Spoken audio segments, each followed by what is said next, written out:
Alors que, voilà, que Bezrat Hashem se couvre et apporte toutes les bénédictions à toutes les personnes qui ont besoin, c'est à nous tous, que Bezrat Hashem se donne la possibilité de voir la délivrance de nos yeux, de voir le cadeau que Dieu nous réserve à tout à chacun, c'est-à-dire un bonheur essentiel qui est le profond de notre cœur qui va se révéler personnellement, Bezrat Hashem avec la grâce de Dieu.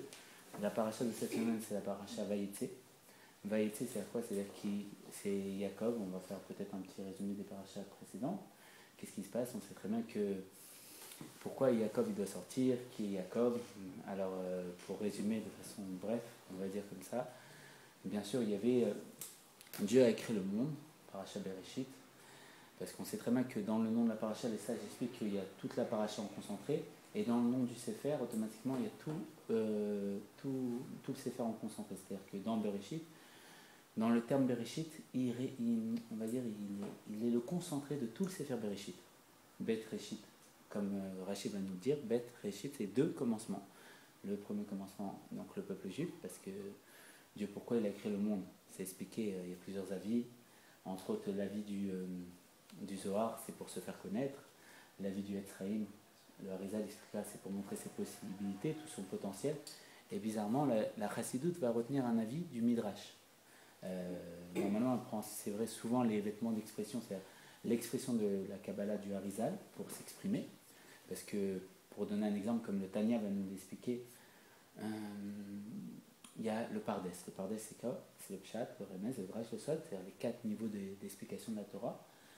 Et il va donner un Machat, c'est-à-dire un exemple pour qu'on puisse comprendre la chose profondément. Il va dire c'est 4 mesures de dévoilement par lesquelles Dieu s'exprime. Et il va dire que le Pshat, on va dire, c'est comme si Dieu, il avait un blouson.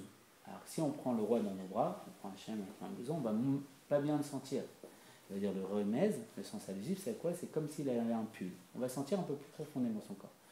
Le drash, c'est comme le sous-pull. Et le sol, c'est comme le vêtement de soie, sans pratiquement le roi.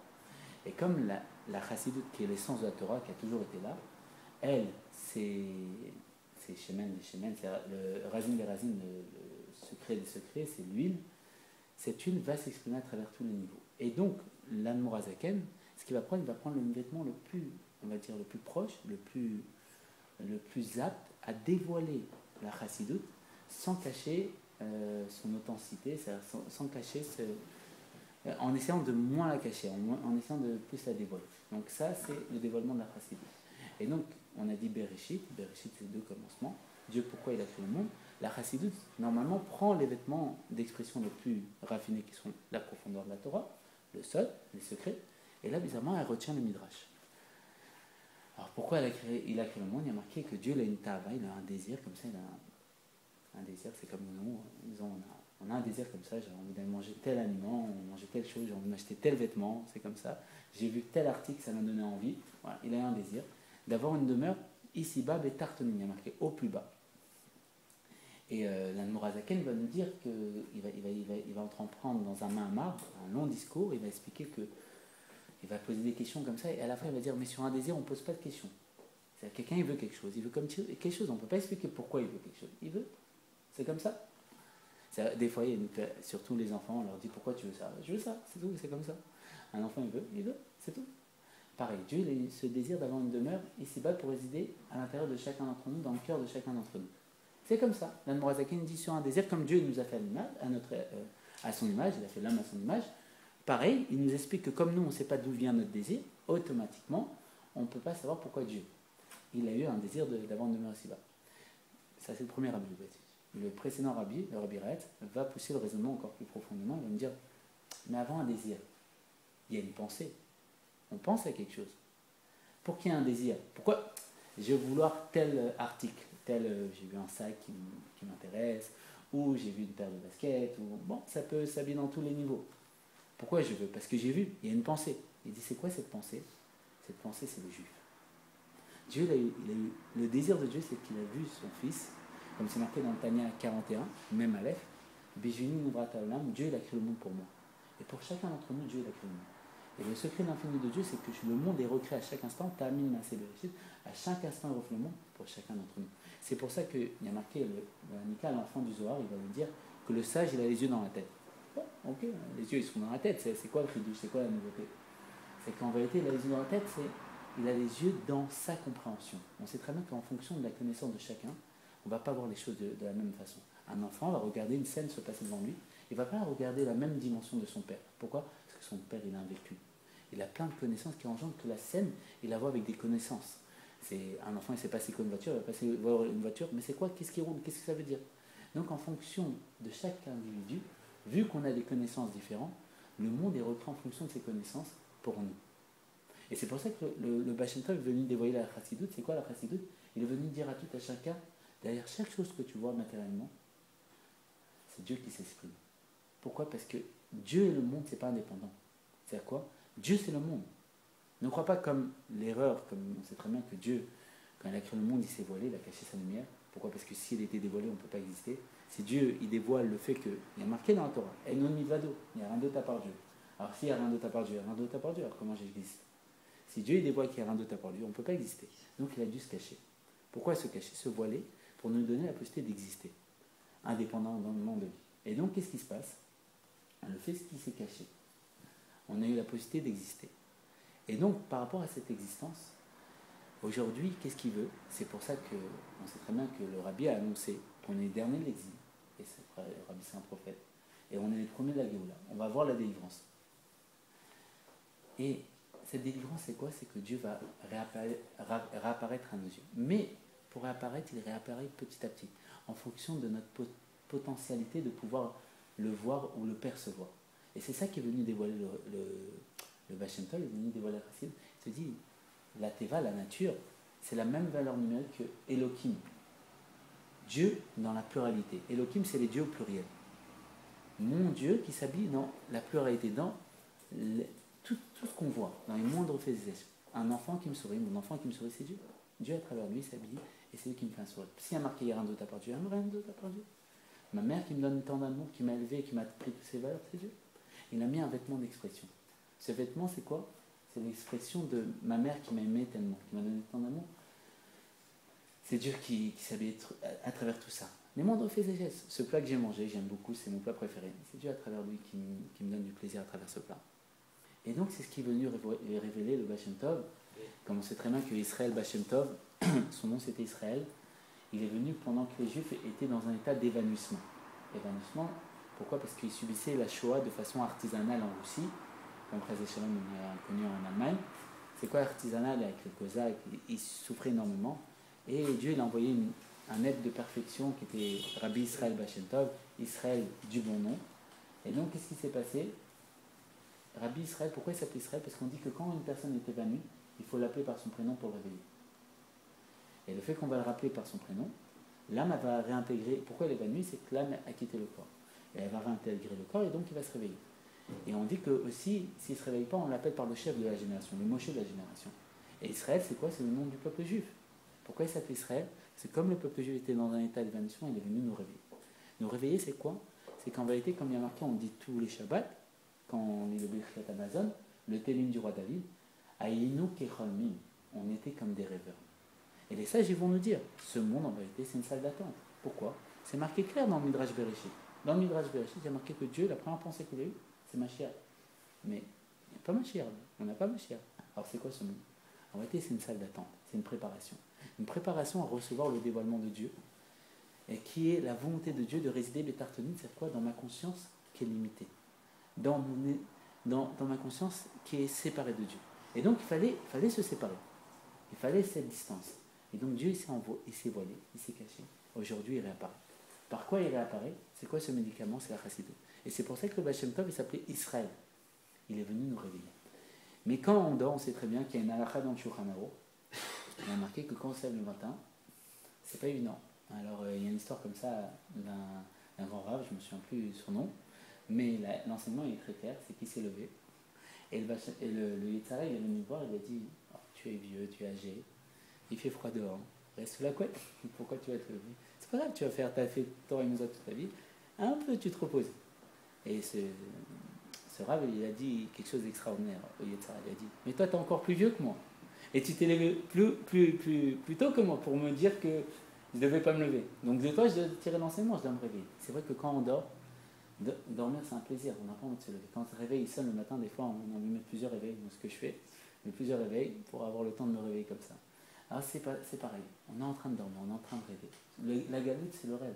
Il n'y a pas de galoute. Si le juif, comme c'est marqué dans Tania, il a une partie de Dieu en lui, Chelek Elokai Mimal Mamash, comme c'est marqué dans le Mourazaken, Mimal, le Tzemar Salgué, troisième Rabbi Lubavitch, il va dire Mimal, c'est tel qu'elle est là-haut. Mamash, c'est la mamashut pour de vrai. C'est telle qu'elle est dans les dévoilements, là-haut bien sûr. Là-haut et en bas, c'est pas géographique, c'est pas là-haut, on va monter dans les sphères comme comment on dit, la fusée. La fusée, elle monte de façon géographique comme ça. Non, c'est pas ça là-haut. Là-haut, c'est une proximité avec Dieu. Et en bas, c'est un éloignement de Dieu. Elle est là-haut, elle est comme elle est là-haut ici. C'est quoi ici? Ici, on peut la dévoiler telle qu'elle est là-haut, proche de Dieu. C'est pour ça que le Baal Shem Tov est venu nous réveiller. Donc, tout ça, c'est une très grande parenthèse, je suis désolé. Tout ça pour dire qu'il y a deux commencements. Bereshit, deux commencements. Le premier commencement, donc on a compris, la première pensée que Dieu il a eu, le plaisir, il n'est pas venu sans rien, il y a une image. Cette image, il a pensé à quoi? Dieu, il a vu l'image de tout à chacun. La photo de portrait, comme on met sur la carte d'identité, de chacun d'entre nous. Mais sauf que lui, quand il a la photo, il a la photo de notre enfance. Mais pas simplement cette enfance, parce qu'on sait très bien qu'on est des Gilgulim. Comme dit le Harizal, on est des réincarnations. On est la réincarnation de Dordéa, le rabbi lui-même l'a confirmé. La réincarnation de cette génération de la connaissance qui est sorti d'Égypte, qui a vu Moshe Rabbeinu. On a vu Dieu. Nous, on a vu Dieu se dévoiler à nous, à Matan Torah. C'est pour ça que quand on parle de ça, ça nous touche. On ressent que c'est vrai. Il y a pas, on peut nous dire le contraire, on sait parce qu'on y était. Notre âme était là-bas. Et donc, Dieu il a cette photo depuis le début jusqu'à la finalité. Et pour cette photo, pour chacun d'entre nous, il a créé ce monde. Alors il faut commencer à ouvrir les yeux. Comme il dit le Rabbi, ça dépend d'une personne d'entre nous, on ne sait pas c'est qui. Comme il dit le Rambam, le monde il est sur une balance. À tout moment, ça peut pencher du bon côté comme du... non, ça peut pencher du bon côté, c'est-à-dire qu'on va se réveiller. Et là, c'est pas du bon côté parce qu'on est encore endormi. On est sous la couette, il fait chaud, on est dans le plaisir de dormir, on rêve. C'est la galoute. Comment c'est possible une galoute? On est une partie de jeu, c'est pas possible normalement. C'est pas évident, la vie, le travail, et j'y arrive pas. C'est pas normal. Un juif, il n'est pas empêché d'être empêché, il est fait à l'image de Dieu. Dieu, il n'est pas empêché d'être empêché. C'est pas normal tout ça. Normalement, on n'est pas empêché d'être empêché. Et c'est comme ça. C'est cet exil qui est le rêve. Le rêve, et on rêve, et on rêve, et bien sûr, on va se réveiller. Comment? Avec quelqu'un d'entre nous qui va ouvrir les yeux. Comment il va ouvrir les yeux? Il va commencer à voir. Il va voir se dessiner devant ses yeux, il va voir que ce monde, il est créé pour lui. Il va voir que Dieu est créé dans le moindre fait ses gestes. Mais il faut qu'il prête attention. Comment il peut prêter attention? Bien sûr, c'est la Torah. La Torah, comme c'est marqué dans le Midrash, il y a marqué que quelqu'un qui fait les mitzvot, c'est-à-dire il met les tunis, il fait tout, mais il n'étudie pas la Torah, c'est comme s'il marche dans le noir. Encore l'obscurité, encore ce rêve. Il marche, il est en train de rêver. Et il va tomber dans un trou. C'est quoi le trou? C'est encore ce sommeil.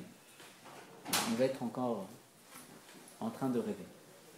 Et donc c'est quoi? Il faut étudier la Torah. La Torah c'est quoi? C'est le décodage, comme on sait très bien que quand Dieu il a créé le monde, il a vu d'abord le plan d'architecture du monde. Il a vu dans la Torah comme un plan d'architecture, c'est les fondations. Et de ça, c'est parti tout le dessin. L'Admoram Saïd, le deuxième Rabbi Lubavitch, va dire quelque chose de très, très intéressant. Il dit c'est comme un dessin.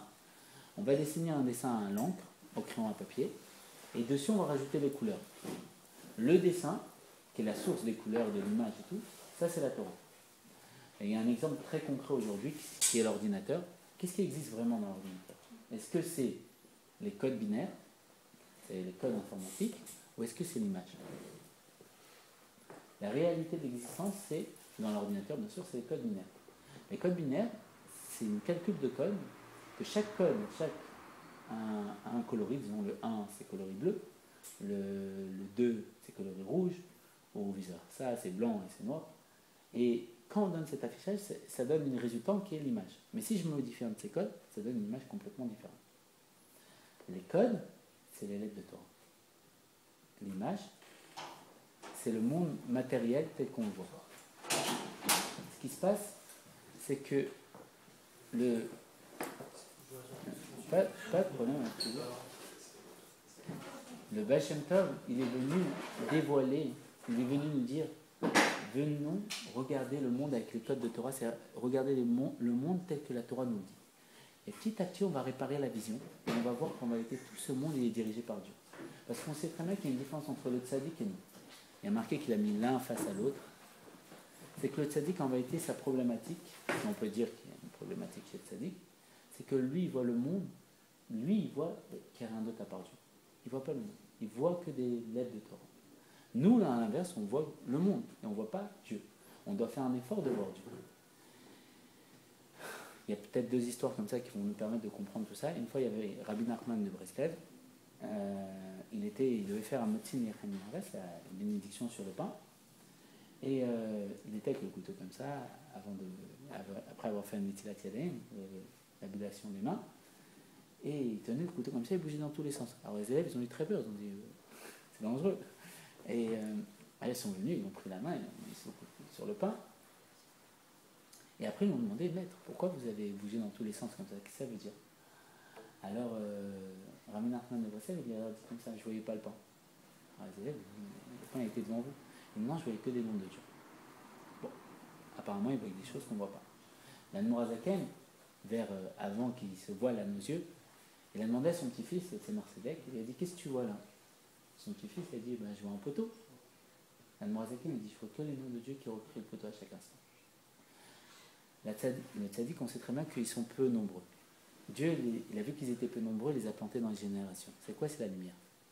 Cette lumière, c'est quoi? C'est qu'en vérité, le tzaddik, quand il se rencontre, le rabbin va nous le dire lui-même, des tzaddikim, quand ils se rencontrent, ils se disent entre eux, de quoi tu te souviens?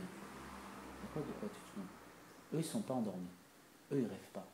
Il n'y a pas eu d'exil pour eux. Pourquoi? Il y a marqué que le tzaddik lui-même, il vit l'olam haba dans son monde. Rabbi Menachem Mendel de Vitebsk, lui-même qui a succédé au Maggid Mezrich et qui a été l'un maître de l'Admorazaken et qui a dirigé la Lia des Chassidim en Israël, une fois on est venu lui annoncer qu'il y avait la délivrance. Il était chez lui. Il a ouvert la fenêtre, comme c'est marqué dans le livre de Chaim Nissenbaum, Histoire d'autre monde, qu'on salue. Il a ouvert la fenêtre et il a senti l'air à l'extérieur, il a dit il n'y a pas la Géoula, il n'y a pas la délivrance. La question elle se pose, pourquoi il a besoin d'ouvrir la fenêtre et sentir à l'extérieur? Parce qu'en vérité, l'atmosphère de la délivrance était chez lui. Comme il disait ça sur l'Olam Haba, le monde futur, c'est le monde qui est bas, il est déjà venu. En vérité, il est là. Et ces tzadikim, ils vivent le monde futur dans ce monde-là. C'est quoi ce monde futur? C'est prendre conscience qu'il n'y a rien d'autre à part Dieu. Et le tzadik lui-même, pourquoi il se pose la question de quoi tu te souviens? Parce qu'ils n'ont pas perdu la mémoire, ils ne sont pas endormis. C'est qu'en vérité, ils se souviennent de tout. Qu'ils étaient dans Dieu. Que Dieu s'est voilé. Il y a plein de cheminements, on ne va pas rentrer dans tout ça, c'est très profond. Chaque détail, c'est à l'infini, qu'on aborde l'infini. Mais grosso modo, ils se souviennent de tout. Alors il y en a qui ont une mémoire plus élevée, c'est-à-dire qui se souviennent avant, et chacun il se rafraîchit la mémoire. Et en vérité, la Torah, c'est ça, c'est se rafraîchir la mémoire. Savoir qui on est. On a une mise-là de connaître Hachem, tu dois connaître ton Dieu, et le fait de connaître Dieu, ça agrandit notre émouna. Ça agrandit notre foi, pourquoi? Parce que plus on va connaître, et plus on va avoir foi de tout ça, parce qu'en vérité, on va se connaître nous-mêmes. En connaissant Dieu, on va se connaître. Ou en nous connaissant, on va connaître Dieu. Et donc, la chassidut, elle est venue dévoiler cette notion-là. Le tzaddik, lui, on va vous donner un exemple. L'Admorazaken, premier Rabbi Lubavitch, pour savoir, comme c'est marqué dans le Reshit Chokma, c'est un livre des tzaddikim, là-bas il y a marqué que le corps il est kadosh, il appartient à Dieu, et il faut faire attention à ce corps. Et donc on n'a pas le droit de jeûner et tout ça. L'Admorazaken, comme il est tenu de respecter la Torah, tout comme nous, même si c'est un tzaddik, et justement, il devait respecter le fait d'alimenter son corps. Mais il avait une problématique. Quelle problématique? Bon, chacun a ses petits problèmes. Lui, c'était quoi? C'est qu'il ne savait pas quand il devait manger. Pourquoi? Parce qu'il ne ressentait pas le besoin de manger. Alors, qu'est-ce qu'il faisait? Il avait une grande mara, très très lourde. Et il la portait, et quand il n'arrivait pas à la porter, il savait que c'était le signe qu'il devait manger. En vérité, le tzaddik, lui, il voit qu'il n'y a rien d'autre à part Dieu. Il voit les lettres de Torah. Il ne voit pas le monde tel qu'on voit. Lui, c'est comme l'informaticien. Il voit que les codes. Comme l'informaticien, il veut réparer. Il appuie sur une touche, il voit que des codes informatiques et il sait comment faire. Et ça, c'est son domaine. Il connaît. C'est lui. Il a fabriqué l'ordinateur, tout ça. Mais nous, on voit la matière. On voit le monde. On est dans le rêve. On est dans cette illusion. Qui cache, qui est quoi? Ce monde, c'est quoi? comme va le définir le Tanya, ce monde, c'est les vêtements de Dieu. C'est ce qui masque Dieu, c'est ce qui cache Dieu. Comme on sait très bien, Elohim, on prend une des façons de la Torah qui s'appelle la valeur numérique, on fait la même valeur numérique à Teva la nature. Elohim, donc notre Dieu dans la pluralité, qui s'habille dans la pluralité, c'est la Teva la nature. Donc c'est Dieu qui s'exprime à travers tout à chacun, à travers chaque chose. Et le tzaddik, il doit faire quoi? Il doit descendre. Comment il va descendre? Justement grâce à chacun d'entre nous. C'est pour ça que, à l'image du rabbi de Lubavitch, que quand il était en train de donner de l'arche chaque dimanche à des milliers de personnes, il y a une dame qui était âgée, qui avait 70 ans, 80 ans, je ne connais plus les détails, désolé. Elle a fait la queue pendant des heures et elle lui a dit, mais rabbi, ça fait des heures que je fais la queue, vous êtes plus âgé que moi. Et je suis à bout de force. Comment vous faites? Le rabbi lui a donné une réponse très très belle, il lui a dit comme ça. Il a dit, quand on regarde le diamant, quand un diamantaire regarde le diamant, il ne peut pas s'empêcher de le contempler. Et il n'est pas fatigué. Et c'est comme ça que le rabbi nous revoyait. Pourquoi il nous voyait comme ça? Parce qu'il voyait notre intériorité, il voyait la finalité. Le rabbi, tous les Moshe Rabbeinu, ils voyaient tout. C'est d'un degré qui sera le degré qu'on va atteindre quand Mashiach sera là, et Mashiach va nous apporter ce degré, qui est notre degré, qui est le fait de se réveiller, d'ouvrir les yeux. Un rabbi, pourquoi, c'est bizarre, pourquoi ces moindres faits sont comme le Shulchan Aruch, il demande au moins, dans une précision vraiment démesurée comme ça, c'est au moindre fait, chaque mouvement il est parfait. Parce qu'un rabbi il voit tout. Il voit tout, c'est quoi? Il nous voit nous. Il voit le début, tout le début. Il voit la finalité. Il voit tout dans les moindres faits et gestes. On explique que les anges, il me semble que c'est le Chesed d'Abraham, je ne sais plus c'est qui l'auteur, j'ai oublié. Chesed d'Abraham, c'est un livre qui est très prisé au Gan Eden, au paradis, comme ça c'est expliqué. C'est le Rav Israël Ginsburg qui a ramené cet enseignement, et mon Rav l'a ramené. Et là-bas, ils étudient ce livre. Et il y a marqué, ils ont arrêté toute leur étude au Gan Eden, au paradis, pour aller voir Rabbi Elimelech de Vigensk, Rabbi Elimelech faire un mouvement dans un corps. Pourquoi? Parce que justement, le mouvement du tzaddik dans le corps, il est vraiment extraordinaire. Pourquoi? Parce que le tzaddik, on explique que le tzaddik, dans chaque moindre fait et geste qu'il fait, il voit le début, il voit, comme c'est marqué dans le Midrash, que quand il y a un brin d'air qui frivole, à gauche ou à droite, le fait qu'il bouge à droite ou à gauche, ça a une répercussion dans tout l'univers et dans tous les... Et cet univers, c'est juste une miette à côté de tous les mondes spirituels, toute l'infinité des mondes spirituels, à l'infini comme ça. Et le tzaddik, il voit tout ça. Donc il voit que chaque mouvement qu'il fait, ça a un impact sur tout ça. C'est pour ça qu'il ne peut pas faire quelque chose qui est contraire à la volonté de Dieu. C'est impossible. Et donc, tout ça pour dire quoi? Le rabbi et tous les Moshe Rabbeinu, tous les tzaddikim, ils ont une mitzvah de Vafta l'erecha kamocha, d'aimer son prochain comme soi-même. Et donc, grâce à cette mitzvah, ils vont faire quelque chose qui est extraordinaire.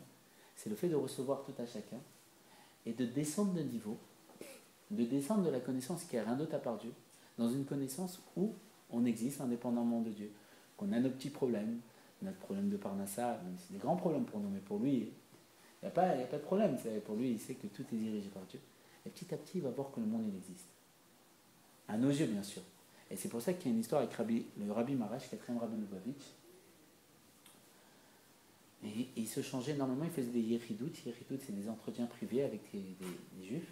Et quand il faisait des yeridout, qu'est-ce qui s'est passé? C'est qu'il changeait tout le temps de vêtements parce qu'il transpirait énormément. Alors son chamage, celui qui s'occupait de lui apporter ses affaires et tout, il lui a dit, comment c'est possible? 3-4 fois vous changez comme ça parce que vous recevez des gens, qu'est-ce que ça veut dire? Le rabbi lui a dit, quand je dois répondre à une personne, il faut que je réponde à la personne selon sa compréhension. Et pour répondre selon sa compréhension, il faut que je regarde avec ses yeux, avec sa façon de voir, avec sa vision à lui. Et donc je dois me séparer de ma vision pour regarder avec ses yeux. Et ça me demande tellement d'efforts que je transpire. Maintenant, nous on est Chabad. Chabad c'est Chochma Minadat, c'est les forces intellectuelles. On veut comprendre, c'est quoi qui transpire? On veut analyser l'histoire. C'est quoi qui transpire? C'est quoi transpirer? C'est se séparer de l'eau. C'est quoi l'eau? Elle m'a la Torah. C'est la Torah. c'est quoi? Il se sépare de sa connaissance. Il se sépare de sa Torah pour entrer dans un niveau de Torah inférieur, dans une connaissance inférieure. Et regardez avec cette vision. Et il descend de niveau, il voit que le monde il existe. Et il commence à réfléchir avec le monde. Et qu'est-ce qui se passe? Il commence à écrire des livres, avec notre vision du monde. Et il nous parle à tout à chacun. Et grâce à ce fait-là, grâce à cette mise-là de nous aimer comme nous-mêmes, il va nous donner la possibilité de voir tel que lui il voit. Et le Baal Shem Tov est venu donner cet enseignement. Il est venu nous dire, venez ouvrir les yeux. Venez étudier cette racine qui va vous ouvrir les yeux. Parce que comme il dira, c'est expliqué que Shlomo HaMelech, il voulait apporter la délivrance de son temps. C'est pour ça que tout le monde venait vers lui. Il y avait une lumière extraordinaire. Shlomo, c'était un roi, le sage parmi les sages. C'est démesuré. Mais Dieu ne voulait pas que la délivrance elle vienne d'en haut. Il voulait, comme c'est marqué dans le Midrash, il a une tava, un désir d'avoir une demeure bétartonim, au plus bas. Il veut que ce soit le plus bas. Il veut que c'est celui qui rêve, qui est en train de dormir, qui se réveille. Et il veut ça, il veut que lui, il ouvre les yeux. Il ne veut pas que ça vienne par le tzaddik, que lui, il est éveillé. Et il veut que ça vienne par quelqu'un d'entre nous. C'est pour ça que le rabbi Kohar Nissan, le 28 Nissan, il a crié sur les gens, il a dit, moi j'ai fait tout ce que... Il n'a pas crié vraiment, il a commencé à dire, moi j'ai fait tout ce que j'avais à faire. Aujourd'hui, c'est à vous de faire. C'est-à-dire, j'ai donné tout. Aujourd'hui, il y a toutes les façons de pouvoir se lever. Même quand il a diffusé des livres comme ça, il a diffusé tous les livres des Rébéim. Et chaque livre, c'est un monde, on peut l'étudier à l'infini. Et il a diffusé, il a écrit des livres, des livres, des livres. On m'a dit, mais pourquoi vous diffusez tout comme ça, autant de livres? Il y a besoin. Il a dit, parce que chacun est attaché à un livre, chacun a son livre. On est venu nous parler à tout à chacun. On est venu dire qu'aujourd'hui, le rabbi dit que ça dépend d'une personne d'entre nous qui va ouvrir les yeux. Et ça peut être une bonne pensée, juste une bonne pensée. Je devais avoir une mauvaise pensée sur quelqu'un, je vais avoir une bonne pensée. Et ça va faire pencher la balance de mon côté, ça va faire en sorte de déclencher la Géoula. Et le Harizal, il explique que tout est en tout et tout contient tout. Et le fait que je déclenche la Géoula, c'est-à-dire que je vais voir la Géoula de mes yeux, c'est quoi la délivrance? Je vais voir, comme il dira le Rabbi, que dans le mot Galut, Gola plutôt, on rajoute le Aleph, ça fait Géoula. C'est que dans cet exil, il faut rajouter le Aleph. Le Aleph, la Gemara l'a décrété, c'est Aloufo Shelolam, c'est Dieu lui-même. Je vais voir dans cet exil que c'est Dieu qui dirige tout ça. Que cet exil, c'est qu'un Lem. Et dans ce Lem, je vais mettre le Vav. Le Vav, c'est la Torah. Je vais l'éclairer. Et donc, qu'est-ce qui va se passer?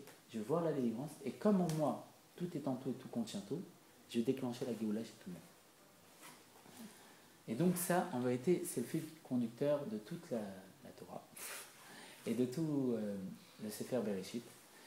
Bereshit, c'est Bet, Réchit, deux commencements, comme on a dit. Le premier commencement, tout à chacun. Il faut savoir que chacun d'entre vous est comme Rabbi Levi Israël de Berdichev, qu'un matin, il s'est mis à danser.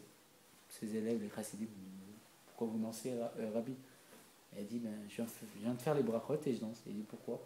Il dit, je viens de faire la bracha, Baruch Ata Hashem Elokeinu melech haolam. Béni sois-tu, notre Dieu, roi de l'univers, c'est le Hassanegol, que tu m'as pas fait goy. Béni sois-tu. Et il s'est mis à danser. Il faut qu'on danse. Chaque matin, il faut qu'on danse. Pourquoi? Parce que Dieu ne nous a pas fait goy. C'est quoi goy? Il n'a pas fait en sorte qu'on soit séparés de lui. Et il s'est mis dans le cœur de chacun d'entre nous. Il attend qu'une seule chose, c'est qu'on le dévoile. C'est quoi le dévoiler? C'est qu'on ne garde pas. On sait très bien que des fois, on a été blessé dans notre vie. On faisait des choses pas gentilles. Mais ça arrive à tout à chacun. Et on a été triste, on a été touché au cœur, comme ça, on a été brisé. Et à ce moment-là, il y a une voix au plus profond de nos cœurs qui nous a dit, t'inquiète pas. Tu sais quelle valeur tu as.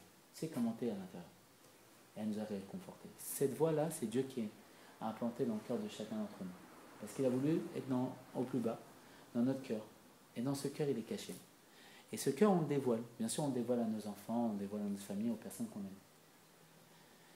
Mais on est venu nous dire qu'il faut le donner à tout à chacun. Bien sûr, il ne faut pas le donner et se faire avoir par tout le monde. Bien sûr, la Torah, c'est tzaddik. Tzaddik, c'est le milieu. C'est pas être trop généreux comme Abraham Avinu qui a créé Ishmaël, le mauvais côté de la générosité, et Israël qui a créé le mauvais côté de la rigueur qui était ça. Il faut dévoiler notre cœur. Comment on va dévoiler notre cœur? On sait très bien, le rabbi va nous dire quelque chose de très beau. On a dit que dans le mot Bereshit, il y a toute la Torah, mais si on réfléchit profondément, encore plus profondément, le concentré de Bereshit, c'est le bête. C'est pas bête, avec les Français qui peuvent comprendre ça. C'est bête. Et la fin de la Torah finit avec Israël. Israël, c'est l'amen. C'est quoi ça fait le mot lève? Le rabbi va dire, toute la Torah, c'est pour qu'on ait un cœur. La Torah vient nous apporter un cœur parce que dans notre cœur, il y a Dieu. Elle vient nous apporter le fait qu'en vérité, dans le cœur de chacun d'entre nous, il y a Dieu. Dieu n'attend qu'une seule chose, c'est qu'on le dévoile. Qu'on le donne, qu'on le reverse. à chacun d'entre nous parce qu'il est tellement humble, il est tellement extraordinaire qu'il s'est caché. Il s'est caché et il a créé ce monde pour nous et il attend qu'une seule chose, c'est qu'on le dévoile. Bon, il faut étudier pour voir comment il est extraordinaire et plus on étudie, plus on dit oh là, si j'avais su, je me serais levé plus tôt. Et donc qu'est-ce qui se passe? Bereshit, deux commencements. Le premier commencement, le peuple juif. Deuxième commencement, la Torah. Le plan d'architecture du monde. Et toujours deux. Deux, la pluralité, Dieu et moi. Et comme dira le rabbi de Kops, il est où le bon Dieu? Il est là où on laisse de la place. Plus je vais laisser de la place dans la vie, plus je vais voir que c'est Dieu qui dirige le monde. À l'image de ce Rashi qui dit que Dieu nous porte sur nos épaules dans la bagarre de Amalek, comme ça, quand on est sorti d'Égypte.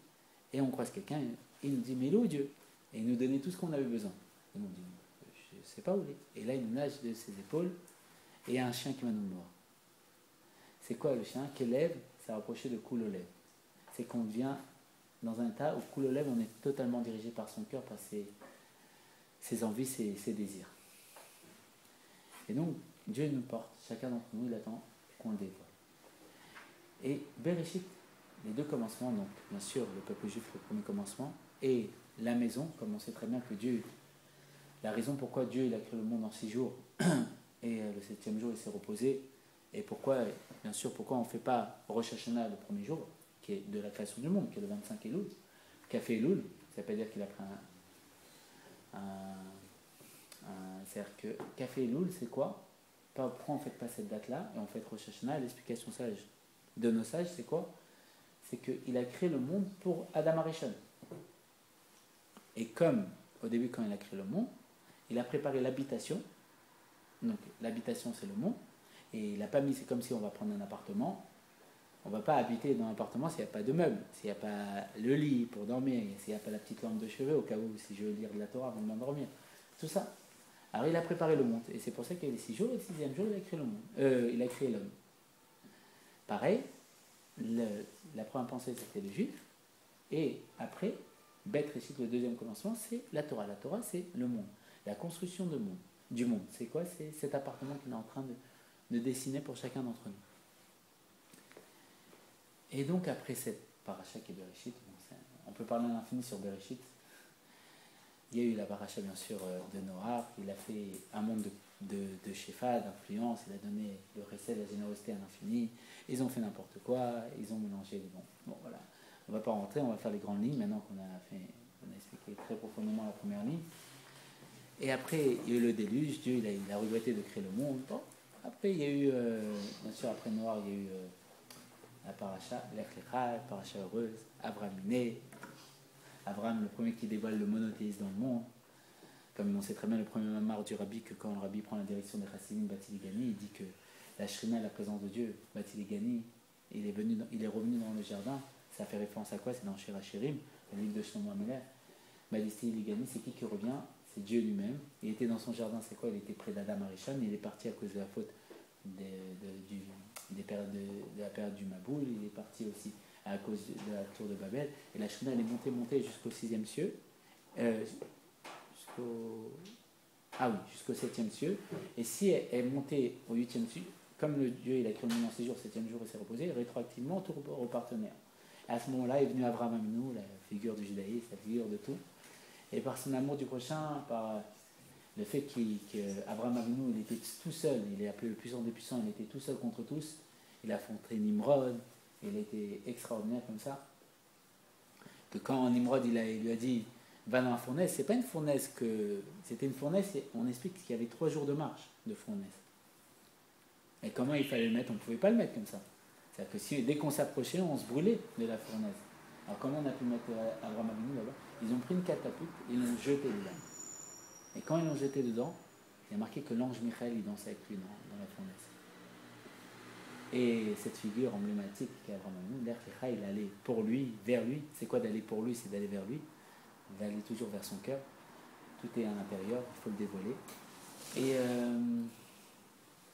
après le fait qu'il ait dévoilé la divinité dans le monde, il a fait redescendre la Shrina dans cieux. Il y a eu Israël Avinu, Israël. Et là, on commence à se rapprocher de notre paracha, Israël. Et il s'est marié avec Rivka. Et voilà, elle n'arrivait pas à avoir d'enfant. Il a prié. Elle a eu 2 enfants, des jumeaux. Et tout commence, la problématique. de notre paracha, si on peut dire, le Shoresh, la source de notre paracha, des jumeaux. Elles passent devant les synagogues, c'est pas les synagogues, c'était devant les tentes de Shem et Héber. Yaakov, il veut sortir. Elle passe devant les Avodazara, et ça, il veut sortir. Et le Rabbi va poser une question très intéressante dessus. Il va poser une question. Il va dire comme ça. Il va dire, mais attends, si dans le ventre de leur mère, Yaakov veut aller vers Shem et Héber, et ça, il veut aller vers les Avodazara, les idolâtries, ils n'ont pas de libre arbitre. Et en plus, dans le ventre de leur mère, il y a marqué qu'ils étudient toute la Torah. C'est-à-dire qu'on est en train de les construire dans une direction que Yaakov il va étudier la Torah et ça, il va aller vers les idolâtries. Il n'y a pas de libre arbitre, il y a marqué qu'un libre arbitre. Comment ça se fait? Et le Rabbi va répondre. Il va dire en vérité, oui, il y a un libre arbitre. C'est que chacun n'avait pas le même travail. Yaakov, il devait aller sous les tentes parce que lui, son travail, c'était d'étudier la Torah. Comme les personnes qui vont au collège et s'étudient la Torah. Ça devient des raves et répondre à toutes les questions, toutes les difficultés qu'on a, heureusement qu'ils sont là. Et il y a d'autres missions. Et ça, il devait aller vers les Avodazara. Pourquoi? Pour les détruire, pour les casser, pour dévoiler le shalom. Parce que la même valeur numérique que le nom Esav, c'est shalom. Pourquoi shalom? Shalom, c'est le nom de Dieu. Pourquoi shalom? C'est un nom qu'on ne peut pas dire quand il y a dans des endroits pas convenables, et si on voit des choses pas... il y a une halakha dans le Shulchan Aruch, ceux qui la connaissent, on n'a pas le droit de dire le mot shalom comme ça n'importe où. Et donc, qu'est-ce qui se passe? Pourquoi il devait dévoiler le shalom, il devait dévoiler la paix, il devait faire résider Dieu Bétartenu. Et les Rebbeim vont nous dire quelque chose de très intéressant sur Esav. Ils vont nous dire qu'il devait être Mashiach. Mais pas un Mashiach pas le Mashiach de la finalité comme le roi David, qui va descendre de la lignée de David, mais un Mashiach comme Moshe Rabbeinu. Il devait faire la première période de Mashiach. Et en vérité, il s'est perdu. Il n'a pas réussi à réaliser son rôle et il est tombé. Pourquoi? Parce qu'en vérité, Esav, ils vont nous dire, et ces enseignements viennent de Rabbi Israël Sarouk, qui était l'élève du Harizal, avant Rabbi Chaim Vital, qui était l'élève principal du Harizal, que Elianavi lui-même il lui a dit que tu es né pour enseigner à Rabbi Chaim Vital, et qu'il a dit qu'à partir de maintenant, il n'y a que Rabbi Chaim Vital qui va marquer mes écrits, tous les autres écrits on ne tient pas. Avant ça, il y a un élève, il s'appelle Rabbi Israël Sarouk. Et à cet élève-là, il lui a dit comme ça, le Gilgoul, la réincarnation d'Esav, c'était le Nachash, Kalmoni, le serpent primordial. Nachash, on sait très bien que c'est la valeur numérique de Mashiach. Et Nachash,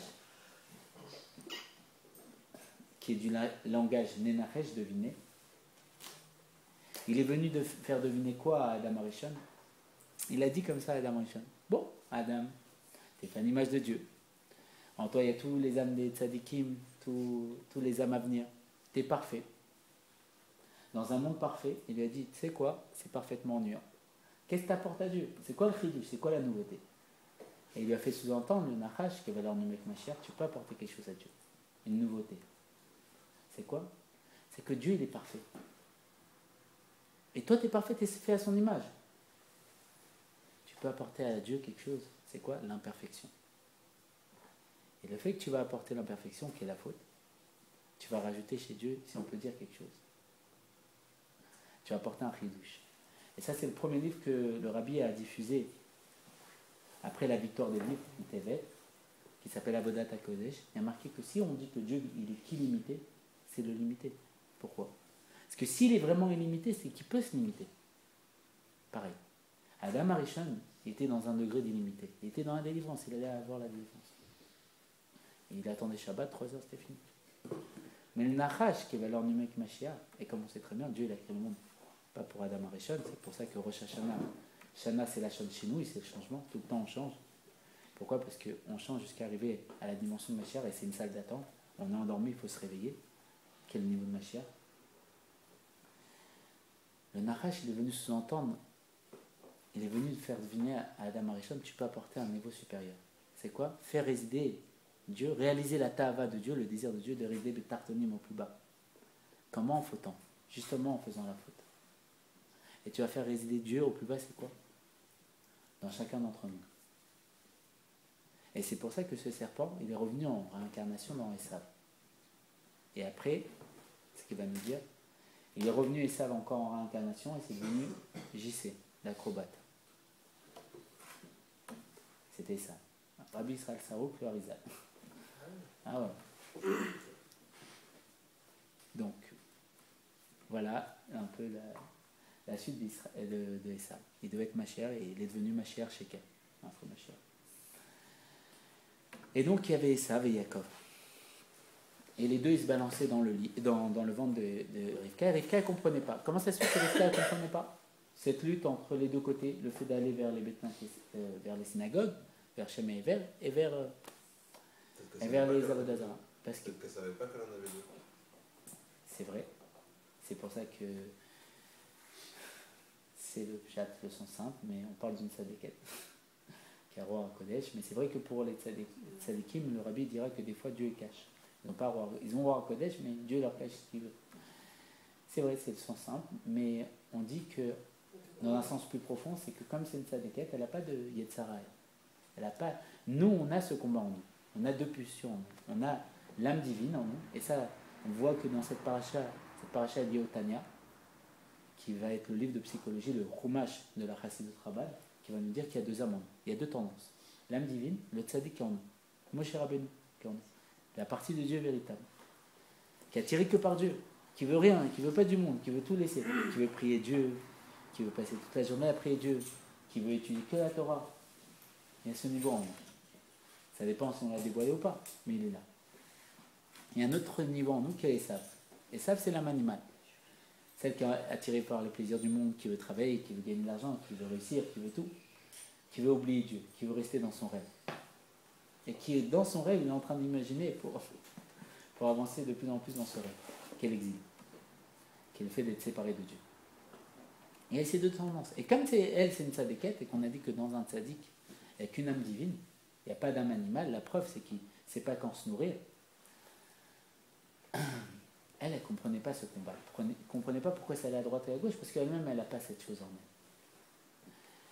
elle. Et donc, ce combat, c'est notre combat. Le combat du fait qu'on est attaché à Dieu et qu'on veut que Dieu, et le combat qu'on est attaché à son nom. Il faut faire un saut. À l'image de ces Juifs, quand ils étaient devant la mer et qu'il y avait les Égyptiens qui les poursuivaient, le même schéma se reproduit. Les Égyptiens, Mitzrayim, ça vient de terre Mitzrayim, les limites. C'est encore l'âme animale, les limites qui nous courent après. Oh, calme-toi, t'étudies trop de Torah, t'as écouté un cours, c'était extraordinaire, t'as trop de feu pour Dieu. Calme-toi, va doucement. Il y a un monde, rappelle-toi. Et à ce moment-là, on me dit, saute à la mer. La mer, c'est la Torah. Saute. Mets-toi totalement dans elle. Et tu vas dévoiler ta Torah. Comme on dit dans la Tfila, Yeratzan fait en sorte que ça soit ta volonté, que tu me donnes ma part dans ta Torah. On a chacun une part dans la Torah. Il faut sauter dans la mer. Il faut sauter dans la Torah pour dévoiler sa Torah. Et là, la mer, elle va s'ouvrir en 12. Et on va aller recevoir le dévoilement de Mashiach. Et donc, à ce moment-là, il faut sauter dans la mer. Il y avait ces deux directions, donc l'âme divine, l'âme animale. Et on sait très bien ce qui s'est passé. Esav et Yaakov. Yaakov, Rivka va voir que Israël va donner la plus grande bénédiction de toute la Torah à Esav.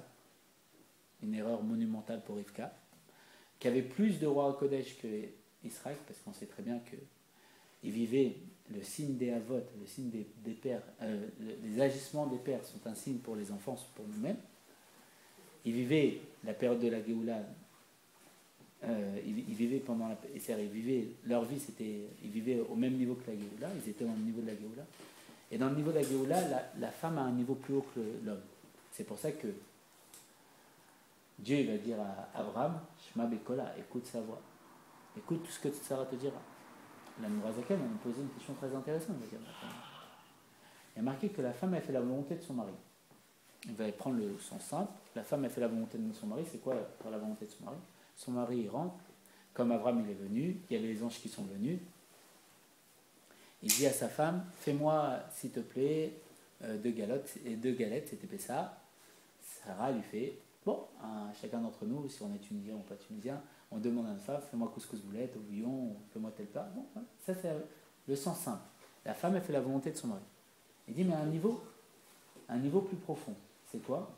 C'est quoi? C'est que des fois, il y a des hommes, ils n'ont pas de volonté. Ils ne savent pas quoi faire, ils sont là. Ils attendent. Alors la femme, elle va faire en sorte que le mari, il a une volonté. Elle va travailler, elle va faire tel travail, elle va faire ceci.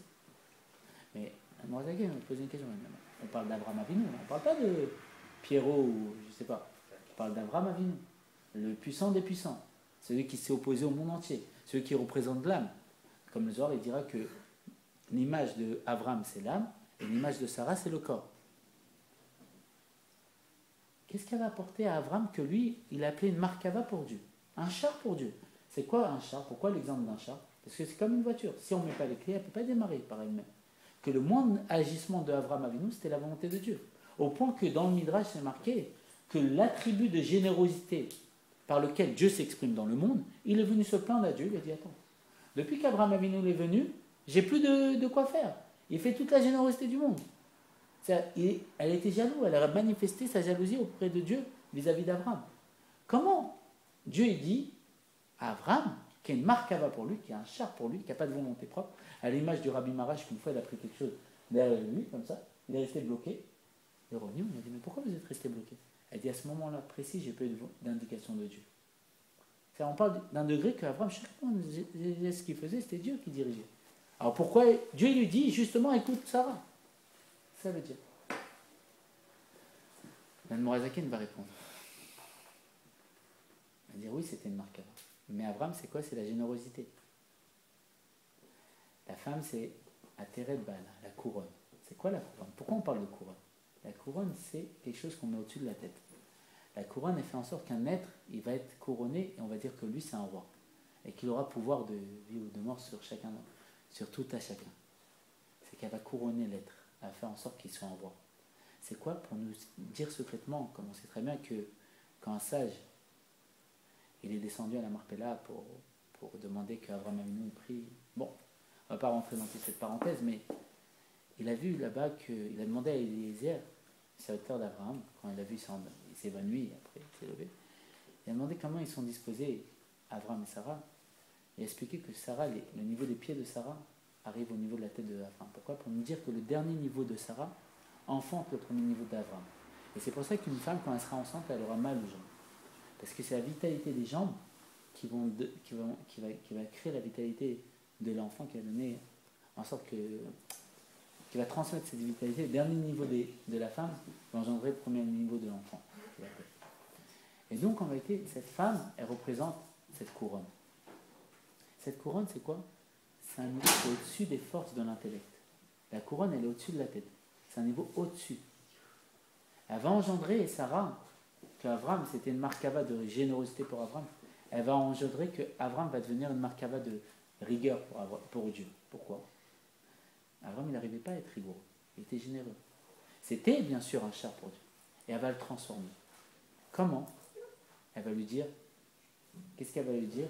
Elle va lui dire comme ça, elle va lui dire, dis à la servante, Agar, et à ton fils Ishmaël, tu vas les jeter de ta maison.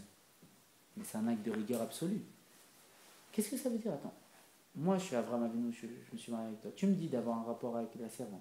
J'ai un enfant avec elle. Et maintenant tu me dis de la jeter dehors? Comment c'est possible? Et Dieu va dire, Shema Bekola, écoute-la.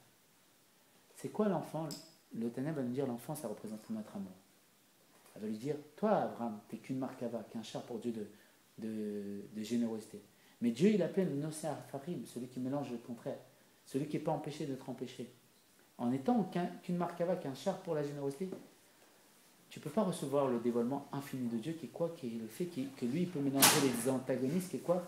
Fait en sorte que l'eau et le feu, comme c'est marqué que, on dit, Osé Shalom Imroma, Osé Shalom Alinu, qui fait le Shalom dans ses hauteurs, et il fait le Shalom avec nous, ça fait référence qu'il fait le Shalom là-haut dans les mondes les plus élevés, où il y a une émanation de Dieu, où il y a une proximité avec Dieu, où on est proche de Dieu, où l'ange Michael, qui est l'ange de la générosité, de l'eau, et l'ange Gabriel, qui est l'ange du feu, qui sont deux antagonistes, ils restent ensemble. Et ils font le Shalom, ce nom de Dieu que Mashiach et Esav, qui était le Mashiach potentiel qui devait dévoiler, le fait de faire en sorte que l'âme divine et l'âme animale coexistent, qu'on puisse faire résister l'âme divine illimitée, donc Dieu, Bétartenim, dans la limite qui est l'âme animale, qui est attachée à cette matérialité, cette limitation, Il fait ce shalom, il fait cette paix. Et donc elle lui a dit, toi, tu es qu'une markava de générosité. Enlève de ton amour, enlève de ta générosité. Mets dehors de ton amour. Comme tout ce qui se passe matériellement, c'est le reflet du spirituel, c'est-à-dire quoi? C'est que nous, on a un microcosmos, et tout ce qui se passe, tout ce qu'on voit, c'est comme si c'était notre intérieur qui était projeté à l'extérieur. Elle lui dit, enlève matériellement de ton amour, et tu vas être un véhicule aussi pour la rigueur. Elle a engendré que Avram, ça devient une markava pour la rigueur. La preuve, il va faire un acte de rigueur absolue. Il va faire la Hakeda d'Israël. Il va sacrifier son fils unique. Ton fils unique, comme on dit tous les jours dans la prière. Celui que tu aimes, et il va le sacrifier. C'est pour ça que la femme, bien sûr, elle a plus de rois Kodesh, comme on a dit, que l'homme, parce qu'il vivait la période de la Géoula, où le corps est beaucoup plus élevé que l'âme. Il y a plein de secrets sur ça. Et donc, qu'est-ce qui se passe? Rivka va dire à son fils Jacob, il faut que tu prennes cette bénédiction. Et il dit, mais moi je ne sais pas mentir. Parce qu'Avram, c'est la tribu de vérité. Il dit, tu vas mettre les vêtements, et il dit, moi j'ai pas les poils comme Esav, et tu vas mettre les vêtements, et la malédiction, je vais la prendre sur moi. Et tu vas prendre cette bénédiction. Cette bénédiction qui était celle que Avram Avinu lui-même, il a dit, je ne vais pas bénir mon fils Israël, pourquoi? Parce que de lui va sortir Esav. Et celui qui donne les bénédictions fait en sorte que lui, je vais lui laisser le choix de bénir. Et on voit que tout ce cheminement se passe. Que Rivka va dire à Jacob de mettre les vêtements d'Esav. Bien sûr, il y a plein de secrets sur tout ça, mettre les vêtements. Les vêtements, qu'est-ce que ça veut dire? C'est l'expression. Et il va prendre la bracha de Esav. Et de ce fait-là, bien sûr, Esav va commencer à détester Jacob. Et il va vouloir le tuer. Sa mère, elle va lui dire, sauve-toi. Elle va choisir une fille et il va partir. Et Vaïtse, on commence notre paracha. C'était une petite introduction. Ouais, c'était long, désolé. Alors Vaïtse, il est sorti. Il est sorti. Jacob, on sait très bien que dans le nom de la personne, comme c'est marqué Gemara Yoma, 83 Moudbet, il y a marqué que Rabbi Meir, il aimait bien connaître le prénom d'une personne. Pourquoi? Parce que dans le prénom de la personne, il y a le caractère de l'individu. Jacob, on va voir, Jacob c'est, l'Admorazakan va nous dire, Jacob c'est Yud. Yud c'est quoi? On sait très bien, Yud c'est la petite goutte d'eau. C'est Yehudi, c'est la première lettre du nom de Dieu, c'est le juif. C'est quoi? Le Yud, c'est Dieu lui-même. 10, valeur numérique 10. Parce que s'il y a 9 Moshe Rabbeinu, on ne ramène pas la Shrina, la présence de Dieu. Quand on étudie à 10, il y a la Shrina, la présence de Dieu qui se dévoile. Ce 10 qui est les 10 paroles de la création. Ce 10 qui est les 10 commandements. Ce 10 qui est le chiffre que Dieu a voulu pour de la Gdusha, pour faire résider sa Shrina dans cette expression qui est 10. Le Yud, la sagesse divine, Ekev, Yaakov, elle descend jusqu'au Ekev. Ekev, c'est le talon. Il n'y a pas plus bas que le talon. La preuve, c'est qu'on marche sur le talon. Et le talon, il supporte tout le corps. Il supporte ce Yud qui est la tête. Les deux extrémités. Yud Ekev, c'est le nom de Yaakov. Et pareil, Vayetse, il sort. À l'inverse de Avram, que lui, il était à Haran, et qu'il est parti d'un endroit de Touma, il est parti d'un endroit d'impureté, il est monté jusqu'à Israël, vers l'endroit de Gdusha. Son petit-fils va faire chemin inverse, il va partir de la Gdusha, de Beersheba, et vers Haran, l'endroit d'impureté du monde, l'endroit de la colère de Dieu. Donc, tout est projeté dans son nom, il y a toute sa vie. Yud et Kev, le Yud il va dans le Kev, c'est quoi le Kev?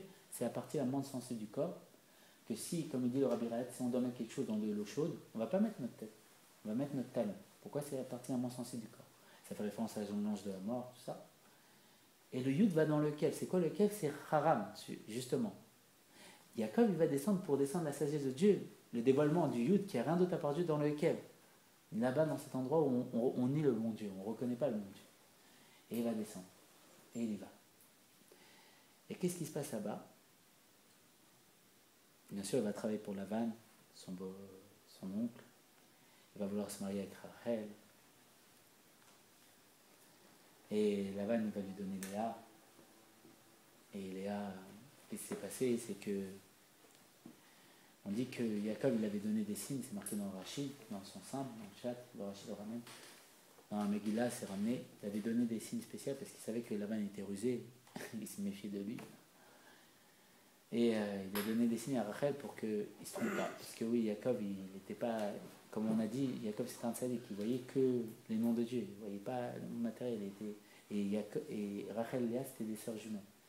Et sous la choupa, pour ne pas faire honte à sa sœur Rachel, elle va donner les signes à Léa. Et on va voir que le lendemain, il était pas content, Jacob, que ça soit Léa et tout ça. Pourquoi? Parce qu'on explique qu'en vérité, pendant ces 7 ans, qui sont passés comme quelques jours pour Jacob, pour servir, quand il a servi Laban pour avoir Rachel en mariage, on explique que, en vérité, Jacob, il pensait à des chidushim en Torah. Il pensait à des enseignements de Torah très profonds.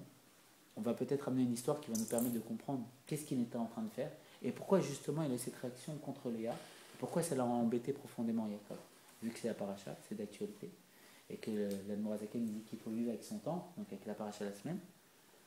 Une fois Rabbi Yosef Karo, le Mechaber, c'est le compilateur de Shulchan Aruch, il s'est attardé profondément, il a une kushia, une question en Gemara, il a une question très profonde, et toute la nuit, il a fallu qu'il réfléchisse à cette question.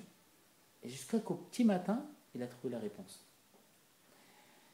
Et le lendemain, il est parti à la Knesset, à la synagogue, et il a vu 2 personnes en train d'étudier le même sujet. Et il voit qu'une des personnes pose la même problématique que lui, il a posée la veille. Ce qui était extraordinaire par rapport au niveau d'érudition de Rabbi Yosef Karo. Et il voit que juste derrière, la personne répond. Alors que lui, il a fallu toute la nuit pour trouver la réponse. C'était une des questions qu'il a posées au Shaman et qu'il a posées au ciel. Comment c'est possible que moi j'ai passé toute la nuit et lui, il a trouvé comme ça, d'un coup. Alors on lui a répondu, en vérité, toi tu as passé toute la nuit, pourquoi? Parce que la question, la réponse, elle n'était pas là.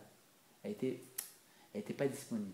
Tu as fait descendre cette réponse de façon compréhensible intellectuellement. Tu as fait tout l'effort, tu as fait tout le travail. Et après, la réponse était accessible à tout à chacun. Et il y a même quelqu'un qui a écrit un livre sur ça, on m'a dit comme ça, qu'il y a des personnes qui ont des idées, ils ont une idée comme ça novatrice, ils veulent déposer le brevet, et dès qu'ils veulent déposer, on leur dit que ça a déjà été fait. Et ils ramènent cette histoire. Et donc, Jacob, il s'occupait à faire descendre le Yud, la sagesse divine, dans le Hekel. Et il était là-bas pendant 7 ans. Et il voulait dévoiler Dieu dans le Hekel, là-bas, à Haran, l'endroit de la colère de Dieu.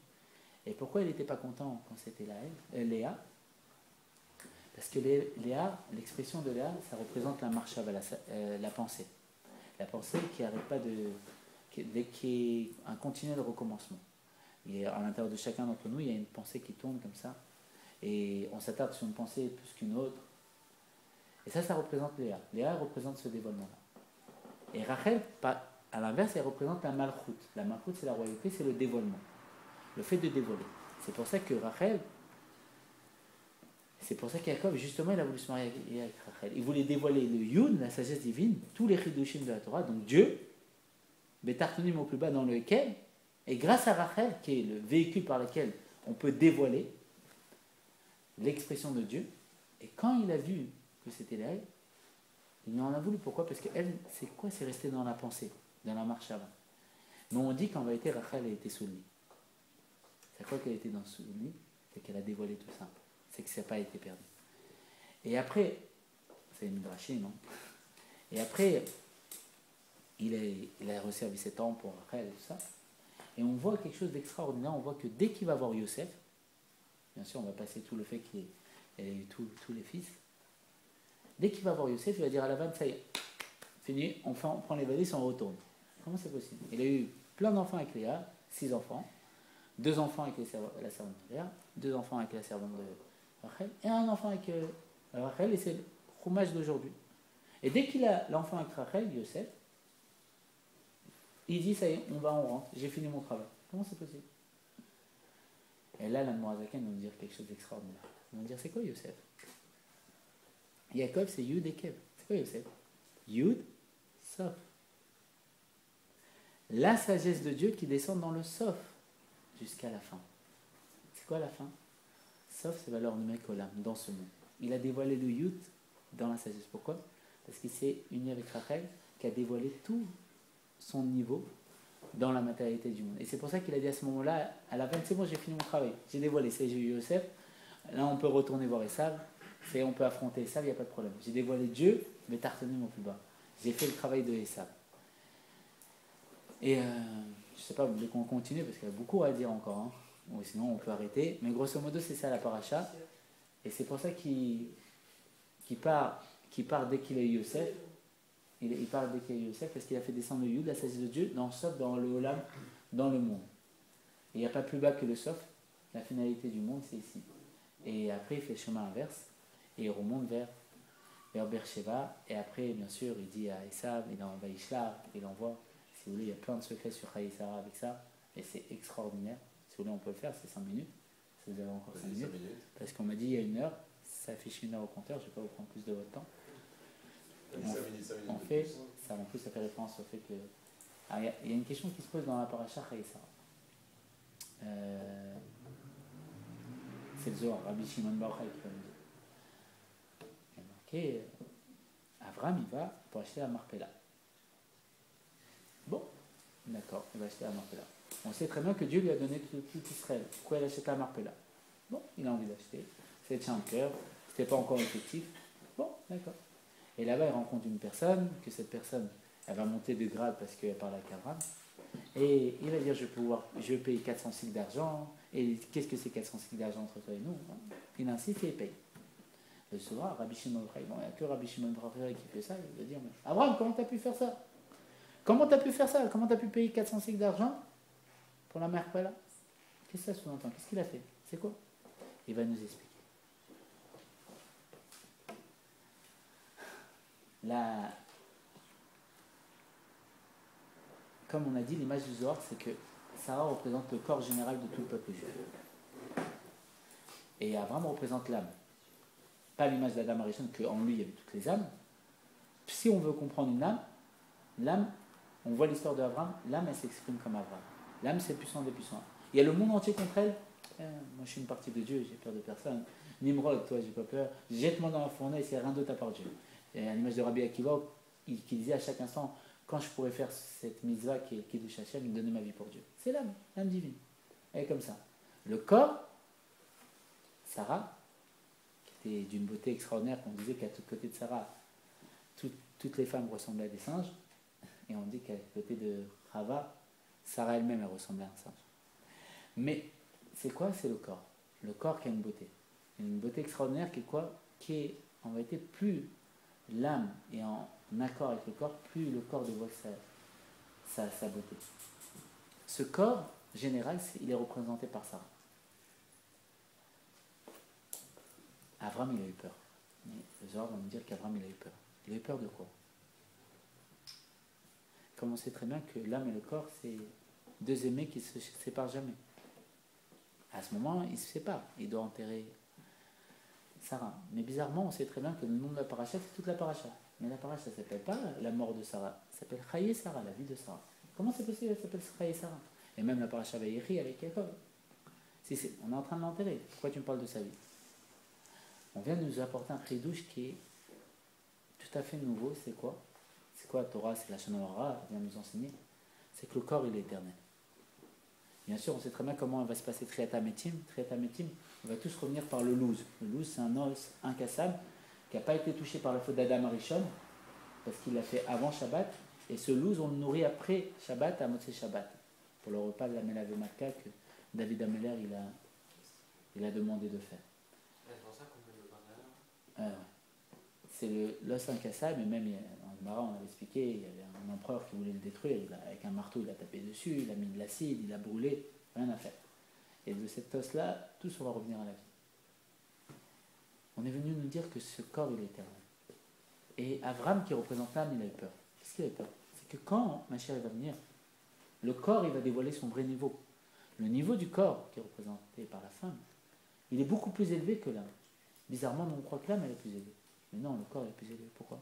Parce que le corps, il est vraiment soumis. Soumis comme ce char pour Dieu. Comme Abraham Avinu, que pendant toute sa vie, il était un char pour Dieu. Pourquoi? Parce que le corps, il n'a pas de volonté propre. Plus que l'âme. Pourquoi? Parce que le corps, il retourne à la poussière. Comme on sait très bien que le Baal Shem Tov, il a dit, je peux monter au ciel comme Eliyahu Hanavi, avec mon corps. Mais je vais faire la mitzvah de revenir de la poussière, tu reviendras. Ce corps, en vérité, dans ce corps se cache l'essence de Dieu. Parce que dans un mamar, le rabbi va nous dire quelque chose d'extraordinaire. Il nous dit, mais attends, comment c'est possible? Comment Dieu, des mondes spirituels, il a créé la matière du monde? Mais déjà, la lumière, c'est très grossier à côté du spirituel. Mais comment une lumière, si on peut prendre le seul exemple qu'on a à nos yeux, elle peut devenir une matérialité? C'est acceptable, c'est pas possible. Le rabbi il va te donner un exemple. C'est comme un roi qui veut gagner la guerre. Il a tellement envie de gagner la guerre, le roi, qu'il est en train de donner tous ses trésors cachés. Et à un moment, comme il voit qu'il ne peut pas gagner la guerre, qu'est-ce qu'il fait? Il donne sa vie. Le fait que Dieu il a donné sa vie, c'est quoi? C'est l'apparition de la matière humaine. C'est pour ça que la Géoula, ce ne sera pas dans les mondes spirituels, c'est dans ce monde. Dans ce monde, il a donné la Torah. Dans ce monde, il y a tout. Dans ce monde, il y a l'essence de Dieu. Et c'est pour ça qu'on ne comprend pas. C'est pour ça que ce monde est plus élevé que tout. Dans ce monde, il y a l'essence de Dieu, ce qui est la matérialité. Et il s'habille dans le corps. Et dans ce corps, en vérité, il y a l'essence de Dieu. Et Abraham, l'âme, quand elle quitte le corps, elle va se délecter dans 400 mondes de délectation, de plaisir divin. Ça se passe toutes les nuits. Ça ne se passe pas simplement quand on part matériellement, on se voile. Toutes les nuits, il y a marqué que quand on dort, l'âme, elle se sépare du corps. Et quand elle se sépare du corps, elle va à Hebron. Là-bas, il y a la porte du paradis. Il y a marqué ceux qui dorment à Hebron, pas ceux qui sont morts. Elle passe par voir Abraham et Sarah, tout ça. Bon. Elle passe dans le Gan Eden inférieur, le Gan Eden supérieur. Il y a plein de secrets sur tout ça. Et en vérité, le salaire de la mitzvah, c'est la mitzvah elle-même. Dans ce monde, on touche les intérêts. Et dans le monde futur, on touche la somme totale. En vérité, tout ce qu'on fait matériellement, ici, c'est-à-dire si aujourd'hui j'ai pris un livre de Chumash, j'ai étudié la Torah, ou si j'ai étudié, je ne sais pas, Shulchan. La nuit, qu'est-ce qui se passe? J'ai étudié de façon limitée, j'étais tout seul devant ma feuille. La nuit, quand mon âme va quitter mon corps, elle va aller au paradis, elle va aller taper à la porte de Rabbi Osaka, on va dire. J'ai étudié, j'ai touché les intérêts sur terre, maintenant je viens prendre le capital. Apprends-moi ce que j'ai appris. Elle va étudier avec l'Admorazaken, elle va étudier avec Rabbi Shimon Bar Yochai. Et il y a même marqué que Shabbat, si on a du mérite, on étudie avec Dieu lui-même. Et ça se passe tous les soirs. Elle quitte le corps, c'est pour ça qu'on se lave les mains, le corps est impur, tout ça. Bon, c'est pour ça que le sommeil, c'est un 60e de la mort. Bon, c'est ce schéma qui se repasse. Mais le corps, il n'a pas de récompense. Il reste, on l'abandonne, l'âme elle abandonne, laisse, et elle profite. Alors, Abraham, qu'est-ce qu'il a eu peur? Il a eu peur que Sarah, plus tard, comme elle va dévoiler son vrai niveau, qu'elle n'aura plus besoin du corps, qu'elle va dévoiler qu'elle, c'est l'essence de Dieu.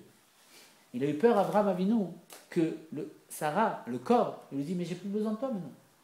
Toi, pendant toutes ces générations, moi, j'ai même pas voulu de salaire. À l'image de l'Admorazaken, que pendant un moment d'extase, l'Admorazaken a dit à Dieu, je veux pas ton paradis. Ça ne m'intéresse pas ton paradis. Lui, c'est quoi le paradis? Je veux pas ton Olam Haba, je veux pas de la Géoula. Ça ne m'intéresse pas. Il a dit, je veux toi. Ça, c'est le corps. Le corps, il veut rien, il veut pas de mérite. Il ne remonte pas au Gan Eden au paradis chaque soir pour prendre sa récompense de ce qu'il a fait. Il veut rien. Il fait la Torah de Nishma. Pour Dieu, il ne veut pas de récompense, il retourne dans la terre, il ne veut rien. Il dévoile l'essence de Dieu. Dieu qui n'attend rien, qui fait les choses sans intérêt. Comme on sait très bien que ceux qui veulent avoir roi Kodesh, l'Esprit Saint, Rabbi Chaim Vital, il dit c'est très simple, il y a deux âmes, une âme animale, une âme divine. L'âme animale, quand elle rencontre une personne, elle dit qu'est-ce que je vais pouvoir tirer de cette personne? Elle recherche son intérêt. Si elle parle avec une personne, c'est qu'elle a un intérêt. Si elle n'a pas d'intérêt, elle ne parle pas avec la personne. Lui, il peut rien m'apporter, je ne parle pas avec lui. Et si elle a un intérêt, elle parle. Et l'âme divine, comme elle parle, l'âme divine, c'est une partie de Dieu. Elle dit, qu'est-ce que je vais pouvoir apporter à cette personne? Il dit, quand Rabbi Chaim Vital, on pense comme ça, dans Shara Kedusha, Shara Nevoa, il dit, on pense comme ça, on va apporter à vous, qu'est-ce qui se passe? On a roi Kodesh, pourquoi? Parce qu'à ce moment-là, on devient une markava pour Dieu. Parce que c'est qui va apporter, pour de vrai, c'est Dieu. À l'image que quand on met une pièce dans la Sedaka, c'est le bras droit de Dieu qui met une pièce. Et à ce moment-là, on est une markava, on est au même niveau que Abraham, Israël et Jacob, quand on fait la Torah. Et donc, quand on veut apporter à l'autre, sans intérêt, on est véhicule de Dieu. Et qui représente ça dans son essence? C'est le corps. Il ne veut même pas des plaisirs du Gan Eden. Il ne veut même pas des 400 mondes de délectation du Gan Eden. Et Kesef, pourquoi 400 shekels? Kesef, c'est du langage koséphine. Les plaisirs, les mondes de délectation. Pourquoi Abraham, il paye 400 cycles d'argent? Il donne les 400 mondes de délectation de plaisir divin pour le plaisir du corps. Qui engendre cette dualité pour tout le peuple juif. Parce que l'agissement des parents, c'est un signe pour les enfants. Et là, on comprend l'interrogation de Rabbi Shimon Bar Yochai qui dit à Abraham, pourquoi tu as fait ça? Pourquoi tu as donné 400 mondes de délectation du plaisir du Gan Eden pour les plaisirs du corps? Et il explique qu'en vérité, Abraham, il a eu peur que plus tard, Sarah, qui représente le corps, elle dit non, je ne veux pas. Toi, pendant toutes ces périodes, tu m'as fait Torah Mitzvot, tu m'as fait jeûner, tu m'as brisé, j'ai souffert avec toi. Et toi, tu es parti chaque nuit prendre ton salaire. Et tu m'as abandonné. Moi, j'étais à la terre avec la vermine, avec tout ça. Et aujourd'hui, je dévoile mon vrai niveau. Tu veux être avec moi? Ça ne m'intéresse pas. Toi, tu as pris ton salaire. Aujourd'hui, on est indépendant. Abraham, il a eu peur. Alors, il a donné les 400 cycles, les 400 mondes de délectation, de plaisir divin pour le corps. Mais on voit que c'est pas stam. C'est comme ça s'est arrêté. Ça n'en est pas tenu là. Pourquoi? Et là, vous allez comprendre pourquoi j'ai parlé. C'est tout à fait à voir avec notre paracha. Parce que dans la paracha Vayetse, après, il y a Vaishla. Il envoie. Qui l'envoie? Il envoie des anges. Jacob, il envoie des anges. Voir Esav. Il dit, ça y est. Yarti, je suis resté avec Lavan. Avec cet homme de plaisir, il a essayé de me faire tomber. Je voulais une femme, il m'a donné 4 femmes, l'homme des plaisirs. Il a essayé de me faire tomber, j'ai respecté les 613 mitzvot. Tariaq, c'est les mêmes valeurs numériques que 613. Aujourd'hui, j'ai fait la réparation, j'ai préparé les réceptacles, viens, on apporte la délivrance. Et ça, il vient avec 400 hommes. Et il est furieux. C'est quoi ces 400 hommes? Le Zohar, il va nous dire, c'est les 400 mondes de délectation, de plaisir divin qui sont matérialisés. Pourquoi? Parce qu'un homme, c'est un microcosmos. Ces mondes, ils sont matérialisés dans 400 hommes. Et ils sont furieux contre Jacob. Pourquoi? Parce qu'il a fait la réparation de ce qu'il avait fait à Abraham, son grand-père. Et ils veulent lui faire la guerre. Et là, il envoie des anges. Et les anges, ils frappent les 400 hommes. Il dit, à qui vous appartenez? Il dit, à Esav. À qui vous appartenez? Ils disent, à Jacob. Et là, ils ont réparé, ils ont récupéré tout ce qui a été mis de l'autre côté dans la Gdusha. Voilà pourquoi il revient à 400 hommes. Et qu'après, Esav, il vient, il embrasse, tout ça. Voilà. Ben, c'était beau, c'était une bonne parenthèse. Voilà. Et que les Hashem, ça apporte que des bénédictions pour tout le monde, matériellement, spirituellement, que chacun les Hashem, que ça dépend d'un d'entre vous qui ouvre les yeux, on ne sait pas, et il va déclencher la délivrance. Et la délivrance, c'est un plaisir infini. On pourra faire tout ce qu'on veut, tout ce qu'on pense, on pourra le réaliser, parce que Dieu va enlever l'impureté du monde, et on pourra réaliser tous nos désirs, et on sera le plus grand désir, je pense, avec Dieu en tête à tête, et à le contempler, et voilà. Avec que des bonnes choses, vous attachez. Ne partez pas, on va faire vite.